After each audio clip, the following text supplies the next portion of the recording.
All right, cool. Ladies and gentlemen, boys and girls, you're tuning into the very first kickoff by Zuju post-match reaction as we cover the UEFA Champions League. Is it last of 16? Last of 16, right? Yeah, last of 16 tie. No, it's not. It's Quarterfinals, quarterfinal. quarterfinals, my gosh. Yeah, time, man. Because we were all staying up late watching it, so our grasp of time is ethereal. It's just a concept.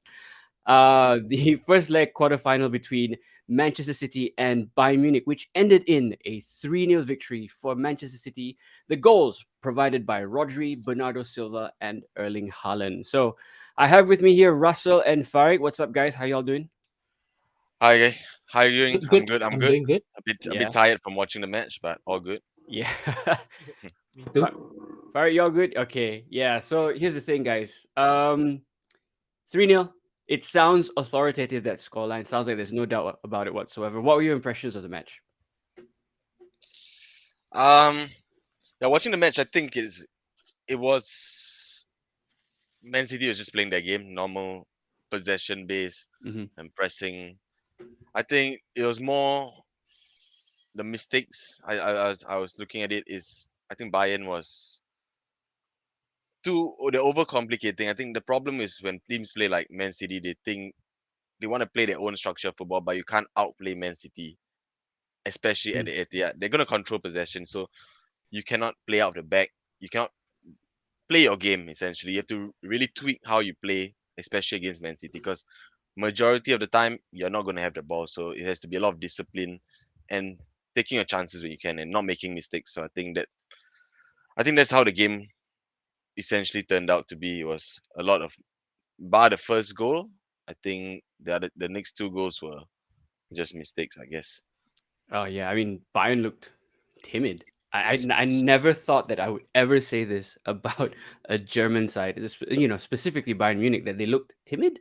Like only one player turned up, I guess. Like Sane. Sane was basically the only guy trying to make things happen. Yeah, he's trying to prove a point, I guess. Why why Yeah, why do you sell me? But I mean, his teammates weren't helping him out a bit at all.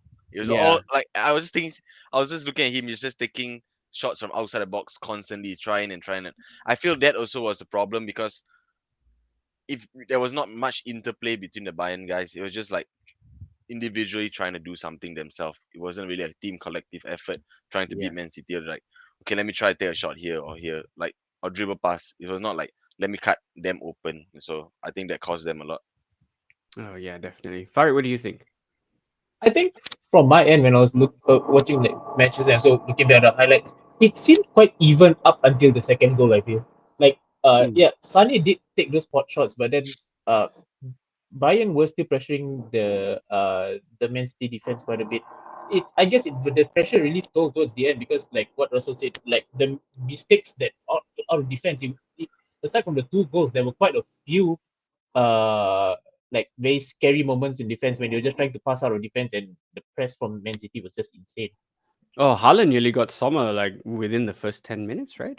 Yeah, he Oh actually yeah, got but a foot on the he touched the ball. ball. Yeah, I was like, Yeah, he actually got the foot on the ball right on the goal line, and it was the luck of the Swiss, I guess. Well, but yeah. I think that's where the biggest problem is. Like after that incident, like Bayern did not learn their lesson. Mm, They still consistently tried to play out the back, trying to bring up the ball with like I think Upamecano and I think Delete was it?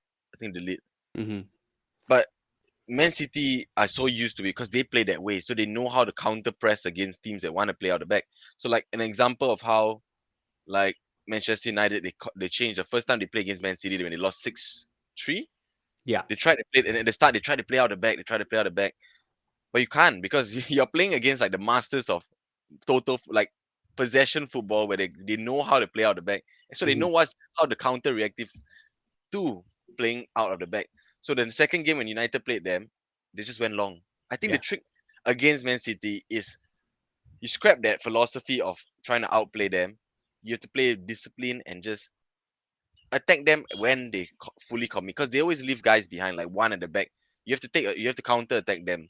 You're not Mm. gonna out possession them. You're gonna counter attack them. So I think that's where Tuchel got all his tactics wrong. Like he knew the blueprint to beat Man City because he beat them in the finals with Chelsea. Yeah. And the way that he played with Chelsea was just to counter attack. Yeah. So I don't know why he would change his philosophy of playing against Man City when you already know the blueprint and you won a Mm. Champions League using that blueprint? You shouldn't change it. Which then leads on to, I guess, like, the next question here. Did Pep win this or did Tuchel lose it? When you look at it from that side. Because, like, I think, Russell, you quite rightly pointed out, Tuchel knows how to beat Pep. He's done it before. And it seemed like this time round, he forgot all the lessons that he had learned previously from playing against Pep. But, like, I'm interested to know, like, Farid, what do you think? Like, was this a case of, was it actually like Pep actually outsmarting Tuchel, or Tuchel, for lack of a better phrase, outsmarting himself? I think for Tuchel, he's still quite new with Bayern. I guess this is only what, second or third week in, Yeah. and Yep. it's odd for him to actually set up like going back to what Russell said about like just setting Bayern up defensively, but looking at the way that Bayern are, they are actually, I feel like the makeup of the team is a lot more attacking than his Chelsea side. So I guess maybe that's why uh maybe like whatever he tried to do really didn't pull off, because that uh they were just not confident in defense, which is definitely not a hallmark of a Tuchel team. The way that Upamecano always got pressed off the ball, the defenders were just always in sixes and sevens trying to play the ball out of the back. So yeah, I think Pep just set up his Man City team as he always did, and then Tuchel just, I think, just folded under the pressure with the press that Man City were giving. Like, here's the thing. Like, I guess this might be hot take incoming, but I think Bayern screwed up by getting rid of Nagelsmann just before they came out here. Just before they came out here with their plan. How do I say this? Basically, they screwed The up wrong timing. It's, the it's a wrong very bad timing. timing. It's a bad timing to get rid of a Yeah, coach. exactly. Yeah, and that's the thing. Like, they screwed up. That Nagelsmann at the very least has some quality about him, even if you were not necessarily getting the results that you want. I mean, you won the Bundesliga last year with him, right? And just before the knockout rounds happen, you decide to appoint a new coach, and then you're up against Man City, who are, as we know, with Pep, probably one of the best tacticians on the planet right now. I'm not entirely sure what Bayern were thinking here. I've heard lots of justifications for it, but I do feel like this wasn't necessarily just on Tuchel, himself being put in a situation where, honestly, not to say that he was set up to fail, but like he wasn't given the best possible chance to succeed in this, simply because the management above him decided that a managerial change was required at this point of the season.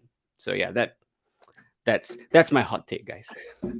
I was reading some I think like some news like the buying camp itself, like the players, they're not at the best on terms. I feel like there's a lot of in-house problems. I feel it wasn't just because of Nagelsmann.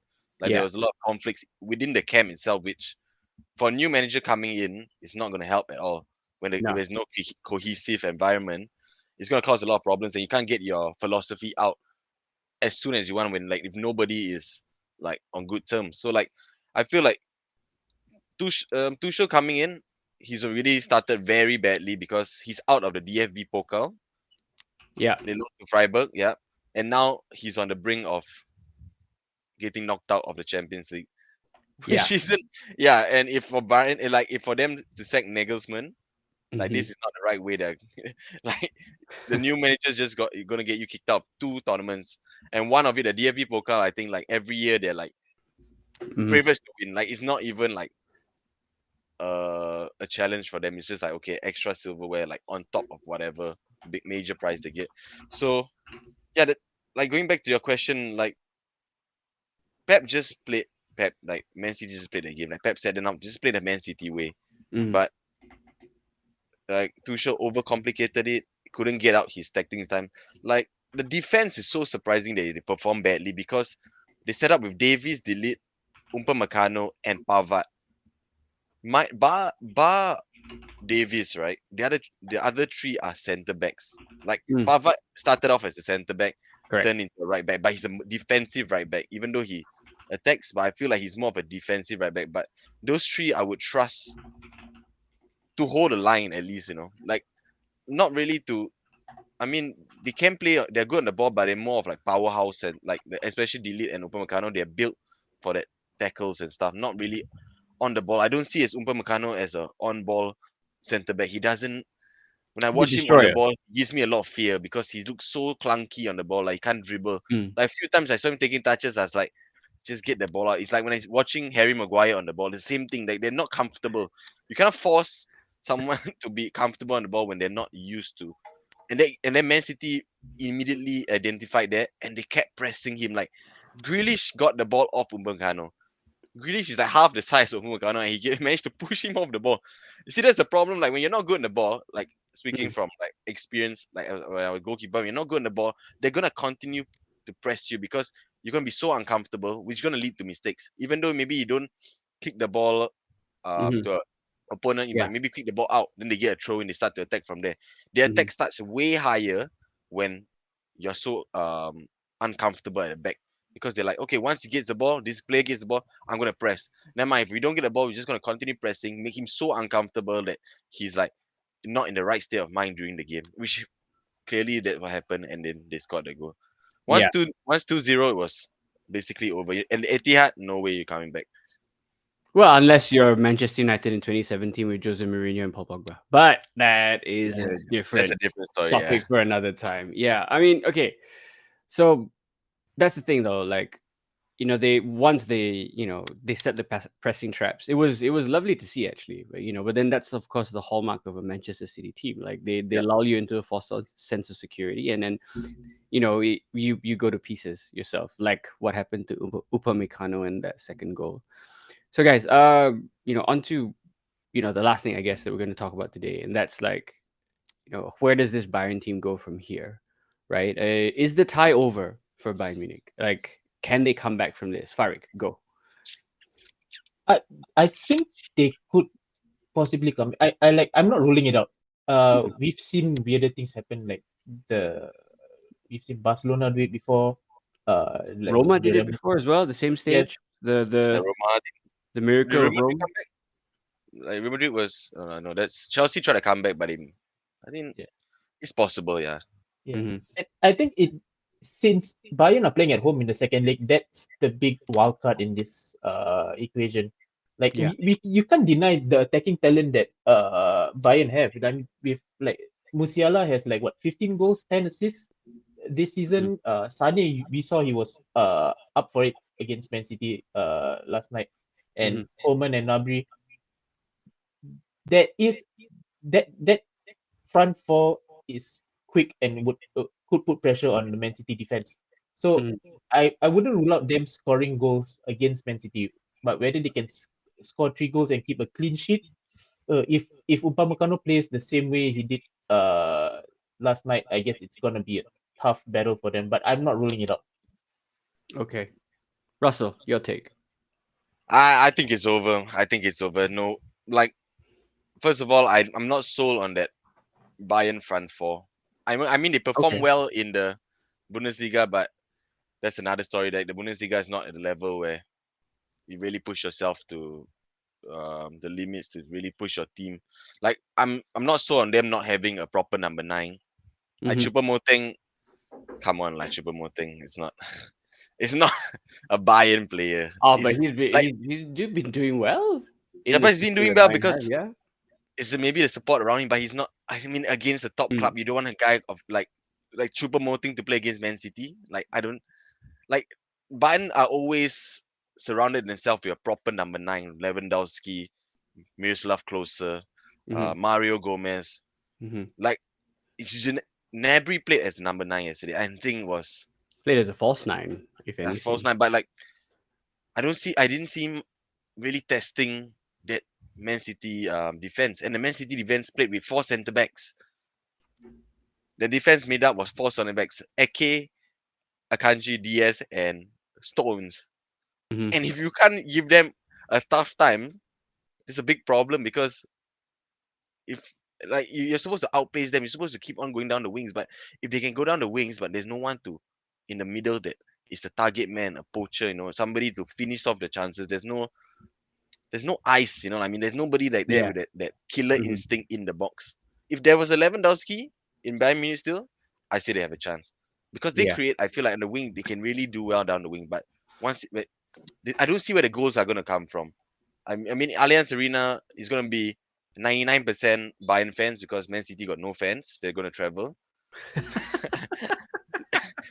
but I feel Okay. like Yeah. Man Mhm. City are used to that. They don't need fans. Yeah. Have you seen the tribe? The Oh, tribe. that's getting that's a spicy take right there. Yeah, Yeah. but I don't see them coming back. I see maybe Bayern scoring one, but I think my prediction for the next one will be like 1-1.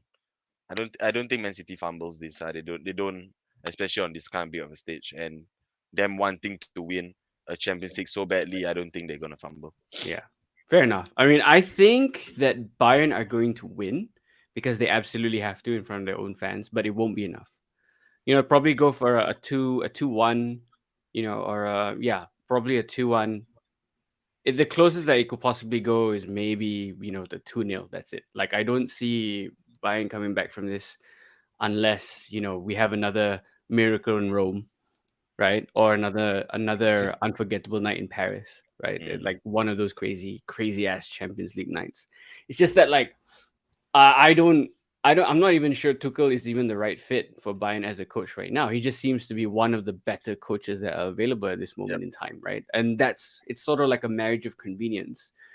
And I'm not entirely sure that he would last beyond the summer anyway. They just need him to steady the ship, win them their 10th Bundesliga in a row, and then be done with it. That's it, right? But it's 10 in a row. It's 10, right? Or is it 11 in a row? Gosh, I forgot how many have they won already. Didn't like Dortmund or someone break it? No, Uh, I think so. Maybe yeah. I'm not too sure, but I wouldn't mind buying overturning. Other. I wouldn't mind because then Man Mm. City's full focus will be in the Premier League and Arsenal won't win the Premier League. Thank you very much. That's all. My agenda is to support Bayern, right? If Bayern wins Man City Mhm.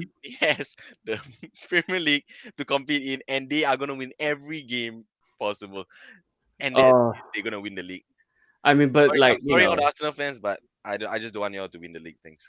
I would prefer Arsenal to win the league, but like, yeah, that's like, this is another topic for another episode some other time.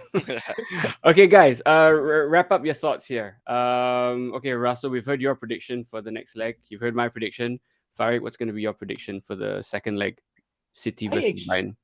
I actually want it to be 3-0 to Ah, Bayern, just so we go to penalties and like just get that added drama. I mean, like the drama of the Champions League is always something we look forward to every season, yeah. and I feel like this match is perfectly set up for that kind of drama. Oh, So absolutely, yeah, yeah. yeah, Hmm. yeah. Okay, yeah. Yeah, I mean, if anything, we know from the World Cup that penalty shootouts are always good drama. So, yeah. Okay, all right, guys. Thank you so much, Russell, Farik, for joining today while we have this like post-match fan reaction thing. For those of you that are listening or watching at home, this is just the first in a series of videos that will be coming out after major games that are being played throughout the football season. And yeah, we hope to see you guys in the next one. All right, Oh yeah, don't Russell? forget Yep. to Go on, give your Russell. views in the comments. Like Yeah. if you have a rebuttal of what I said, or you're an Arsenal fan and you don't like the way I said something, come at me. Come at me. Give your Oh thoughts. I'm yeah, yeah, always yeah. always open to comments and answering your comments. And if you want to get involved, do drop us a comment. We can make it work. You can come on our All of our socials. reaction, post match reactions, and we can talk to you and see what you have to say. We're always open. We're always willing for more people to join and for more opinions to be heard. Oh, Yep. definitely. Yeah. Yeah. And if you think that commenting on socials is not enough and you would like to speak to us directly, feel free to join our Discord server. Information is available on all of our socials, and we'll probably stick it in the comments below of this particular video or in the description, either one. So, yeah, guys, I think that's a wrap. Thank you so much, and see you all in the next one. Thank you. Ciao.